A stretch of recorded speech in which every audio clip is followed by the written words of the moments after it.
on, you know you were just like me. When you were a kid, you couldn't leave your toys alone. Always taking them apart to see what's going on inside. Look at this. I know this thing works, but yet I want to take it apart and see the guts. I want to blow a little air through it and clean it out. The fan there, I pull the fan out and clean it real good, and I puff a little graphite in the bushings. Yeah, that little black puffer thing there has fine ground graphite in there. And I just wanted to clean things up, make sure it's going to run nice and cool, make sure that fan's not hanging up in any way, shape, or form. Half the screws for the case were stripped out, little sheet metal screws. So here's a trick if you ever have sheet metal screws that go through thin sheet metal that have stripped out. Typically, you're going to find the holes are mushroomed. So you can either come in with a hammer, or in my case, I came in with a vice grip, and you just kind of flatten those holes down again to get the mushrooming out of it. And it makes the hole a little bit smaller, and then now all the screws fit nice and snug in there. So let's put it together, let's throw some consumables in it, and let's see what happens. So I finally got off my butt and ordered the consumables for this thing on this Century Welder on Wednesday, and by Friday, Century Tool and Equipment in St. Peter's, Missouri. Yeah, 2 days, man. Priority. Let's open this sucker up. Let's see if I got what is right. Where's my zombie killer? That's better.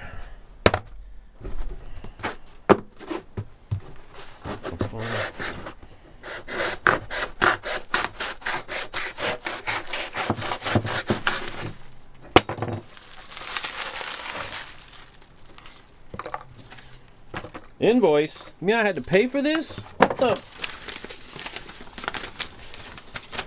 Yeah, looks about right. $43 shipped. Hell yeah. Okay. The nice thing about this torch is, and I think I mentioned it. Sorry, I'm putting my arms in the way. The nice thing about this torch is that it was used in Matco, Snap-on, and there's a company called Solar. So there were, and of course Century. So there were 4 machines total in this era that used this church. So parts are in stock and readily available, which makes me happy. I don't know, $43 shipped got me 5 standard electrodes. These are the 15/20 amp electrodes, and then I got 5 of the caps. 5 of the caps, $43 shipped. Well, that sure looks a whole lot better than the one I've got in there now. Oh, let's change this boogie out. Get that out of the way. Uh-oh, I broke it. And they had all the other goodies in stock as well, but I didn't buy any of those because I don't need it. The swirl cup is good. There's no chips. From what I understand, typically these guys get damaged as you're changing consumables, but this one's in nice shape. And my little Capidoo here, I don't think is in bad shape. We'll find out. So let us open.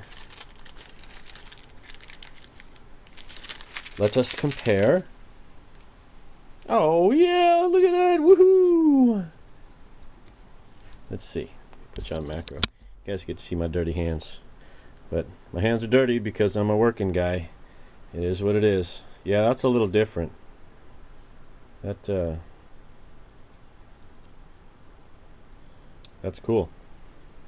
Alright, let's put this thing together and see what we can get into. Alright, so let's go ahead and assemble the parts. Put the swirl cup in with the little holes. So you got the whole ring of little holes towards the cup. Take the electrode. Drop the electrode in. The nozzle, and then the nozzle cap goes over the top.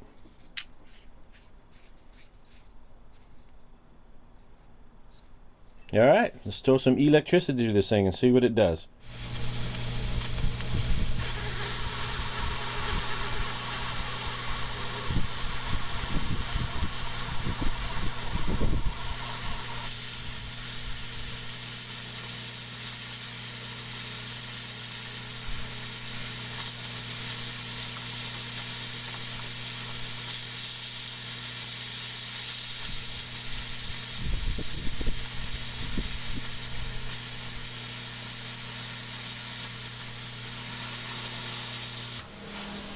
So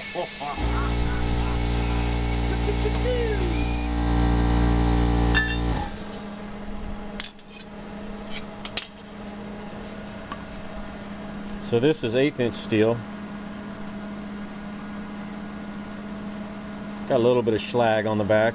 Thought I brought a chipping hammer with me, apparently I didn't.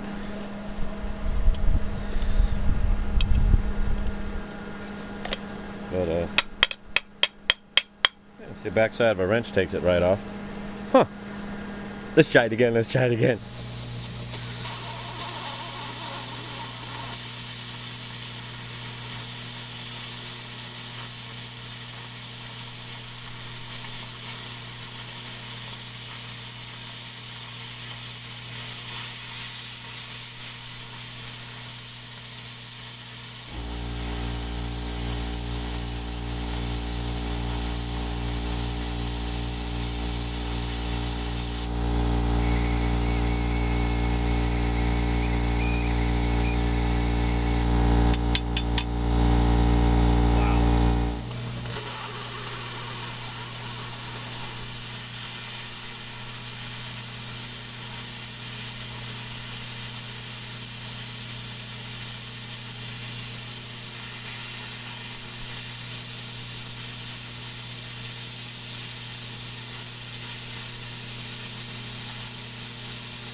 You don't want to touch it?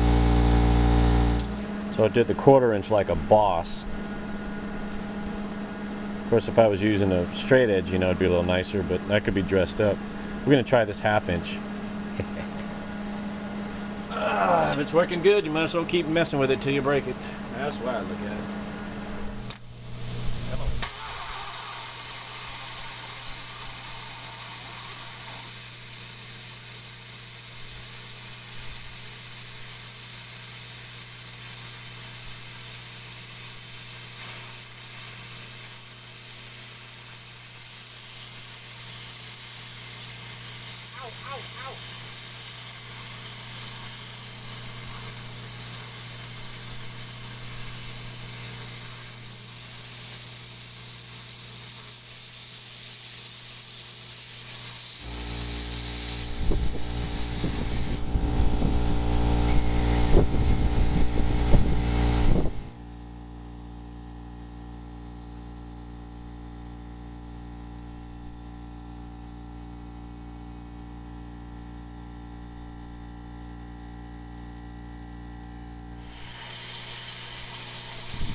Well, that last bit going through that piece of sheet metal, I realized I had my camera on macro, so I'm gonna edit out the actual cutting part, but let me show you what the end result is. Just got in above the rainstorm, had another round of rain falling on us right now, so I had to bundle everything up real quick and get it inside. Kind of freaks me out a little bit to be out there cutting with this much electricity and standing in puddles of water, you know. It's probably not the best thing. I'm no expert, but probably not the best thing. Oh, I see. It's still a little bit wet. Just got rained on. You can see where I went a little too quickly. Right there, it didn't burn all the way through. But for the most part, it flew through this stuff. This stuff's pretty thin. The 1/8 inch and the 1/4 inch, it blew through pretty cleanly. The 1/2 inch, not so much. However, if I made multiple passes, I'm sure I could get the 1/2 inch to cut. I just didn't want to waste that, waste the consumables on something as silly as that. In reality, and if I had something to cut that was a 1/2 inch thick, I'd probably just get out the bandsaw, you know, a little portaband or a zip wheel and an angle grinder. But that's pretty cool. Takes a little getting used to how to get the arc to start on that thing, but a few more tries, I'm sure I'll be good as gold. Alright, there you go. The old Century lives to fight another day. Talk to you guys later. Thanks for watching. See ya!